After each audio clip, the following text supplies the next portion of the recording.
Hello students, we are reading lesson 1. So let's start page number 7, from page number 7. What do dates means? If somebody asks you the date, you will probably mention the day, month and year, 2000 and something. These years are counted from the date generally assigned to the birth of Jesus Christ, the founder of Christianity. So 2000 means 2000 years after the birth of Christ. All dates before the birth of Christ are counted backward and usually have the letters BC, before Christ, added on. In this book, we will refer to dates going back from the present, using 2000 as our starting point. तो date का मतलब क्या है? अगर आपसे कोई पूछता है कि डे बताइए, मंथ बताइए या ईयर बताइए, तो आप तो आज की डेट बताएंगे, मंथ बताएंगे, ईयर बताएंगे. फॉर एग्जाम्पल यहाँ पर दिया हुआ है कि 2000, ईयर 2000 एंड समथिंग. तो ये जो ईयर है ये काउंटेड होते हैं बर्थ ऑफ जीसस क्राइस्ट के, द फाउंडर ऑफ क्रिश्चियनिटी. मतलब क्रिश्चियन रिलीजियस के जो फाउंडर हैं क्राइस्ट, उनके बर्थ के अकॉर्डिंग होते हैं. फॉर एग्जाम्पल अगर 2000 ईयर चल रहा है, ठीक है, इसका मतलब क्या है? 2000 years after the birth of Christ. Okay, all dates जो होती हैं वो बर्थ ऑफ क्राइस्ट के बैकवर्ड होती हैं या फॉरवर्ड होती हैं. ठीक है, तो इस बुक में हम क्या देखेंगे? डेट के बारे में देखेंगे, प्रेजेंट डेट के बारे में और पहले की जो डेट्स होती थी. ठीक है, एंड यहाँ आप देख सकते हैं बीसी. बीसी का मतलब होता है बिफोर क्राइस्ट, मतलब before the birth of Christ. Okay, अभी हम कहाँ हैं? After the birth of Christ पर है ना. So, letters with dates. BC, we have seen stand for before Christ. You will sometimes find AD before dates. This stands for two Latin words, Anno Domini, meaning in the year of the Lord.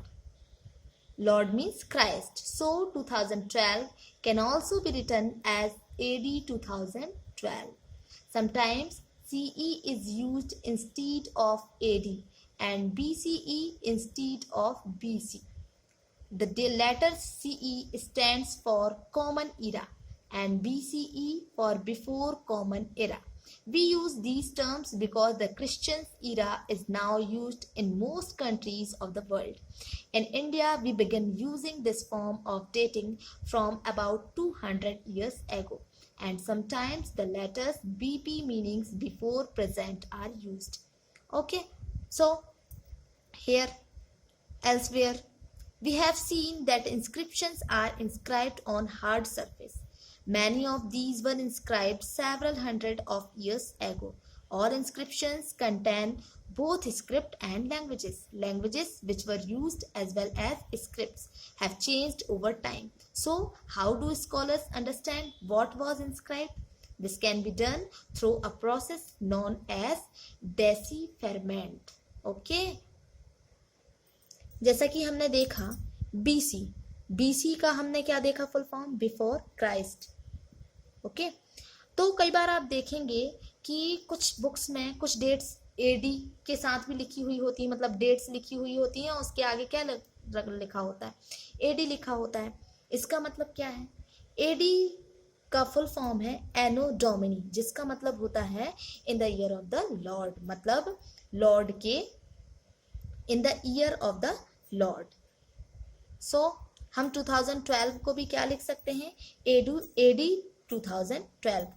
कई बार हमें AD की जगह CE देखने भी मिलता है ना, और बीसी की जगह बीसीई देखने को मिलता है. तो CE means common era and BCE का मतलब बिफोर कॉमन इरा. अब हम इन टर्म्स को यूज क्यों करते हैं? वो इसलिए करते हैं कि ये जो क्रिश्चियन एरा है ये ज़्यादातर कंट्रीज में, वर्ल्ड की मोस्टली कम कंट्रीज में इसका यूज होता है. इसीलिए इंडिया में भी इसका यूज स्टार्ट कर दिया गया कम 200 ईयर्स एगो से. ठीक है, 200 साल पहले से. और कई बार कभी कभी एक लेटर और लिखा हुआ मिलता है हमें बीपी, तो उसका मतलब क्या होता है, बिफोर प्रेजेंट। ठीक है, अब यहाँ आप देख सकते हैं कुछ इंस्क्रिप्शंस दी हुई हैं, है ना। ये जो है हार्ड सरफेस पर इंस्क्राइब्ड की गई हैं। हार्ड सरफेस जैसे स्टोन्स, मेटल्स, है ना, उन सब पर ये बनाए गए हैं, और वो भी hundreds year ago, several hundreds years ago. ये सारी इंस्क्रिप्शन जो हैं कंटेन की गई हैं। इसमें आपको स्क्रिप्ट्स भी मिलेंगी और लैंग्वेजेस भी मिलेंगी। लैंग्वेजेस जिनका स्क्रिप्ट के रूप में क्या किया गया है, यूज किया गया है, और समय समय के साथ इसको चेंज करते गए हैं लोग। ठीक है, सो स्कॉलर्स जो विद्वान होते हैं, हिस्टोरियंस होते हैं, आर्कियोलॉजिस्ट होते हैं, वो कैसे पहचानते हैं इन लैंग्वेजेस को, है ना। तो इन साइंस का मीन और जो स्क्रिप्ट्स लिखी होती हैं और जो लैंग्वेजेस लिखी होती हैं उनका मीनिंग जानने के लिए एक प्रोसेस होती है। वो प्रोसेस कहलाती है डेसिफरमेंट। ओके, डेसिफरमेंट। आप देख सकते हैं यहाँ पिक्चर के नीचे कुछ लेटर्स लिखे हुए हैं इन सिंबल्स के नीचे। Here PTOLMIIS this type. Okay, इस तरीके से यहाँ लिखा हुआ है। So one of the most famous stories of decipherment comes from Egypt, a country in North Africa where there were kings and queens about 5,000 years ago. Rosetta is a town on the north coast of Egypt, and here an inscribed stone was found, which contained inscriptions in 3 different languages and scripts, Greek and 2 forms of Egyptians. Scholars who could read Greek figured out that the names of kings and queens were enclosed in a little frame called a cartouche. They then placed the Greek and the Egyptian sign side by side and identified the sounds for which the Egyptian letters stood. As you can see, a lion stood for L and a bird for A. Once they knew what the letters stood for, they could read other inscriptions as well. So एक बहुत famous story है डेसिफरमेंट की, जो कि Egypt से आई है ना। A country in north Africa. North Africa एक कंट्री है जहां पर किंग्स और क्वींस रहते थे अबाउट 5,000 ईयर्स एगो, लगभग 5,000 साल पहले। तो रोसेटा एक टाउन था नॉर्थ कोस्ट में इजिप्ट के। ठीक है, और यहाँ पर एक इंस्क्राइब्ड स्टोन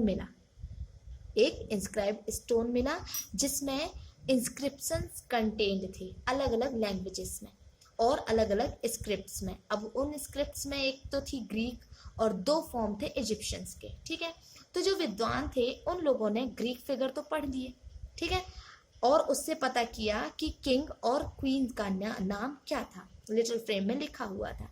ठीक है, उसे कहा गया कार्टूच, और अब उनके द्वारा उसमें ग्रीक और इजिप्शियन साइंस भी इंस्क्राइब्ड किए गए थे साइड साइड में। ठीक है, उसके बाद जो स्कॉलर्स थे उन लोगों ने इजिप्शियन लेटर्स पढ़े, तो वहां पर उन लोगों ने देखा कि लॉयन को एल नाम दिया उन लोगों ने, बर्ड को ए दिया। ठीक है, अब जब उनने उन साइंस के जब उन लोगों ने नेम वहां पर पुट किए, लेटर्स जो पुट किए, तो उनसे उन्हें वो सारा इंस्क्रिप्शन जो था वो पढ़ने में आसानी हुई। ठीक है, और आसानी से वो सारा इंस्क्रिप्शन उन लोगों ने रीड कर लिया और हिस्ट्री का पता लगा लिया। ठीक है, सम स्टोरीज ऑफ उस क्वीन और उस किंग की। ठीक है।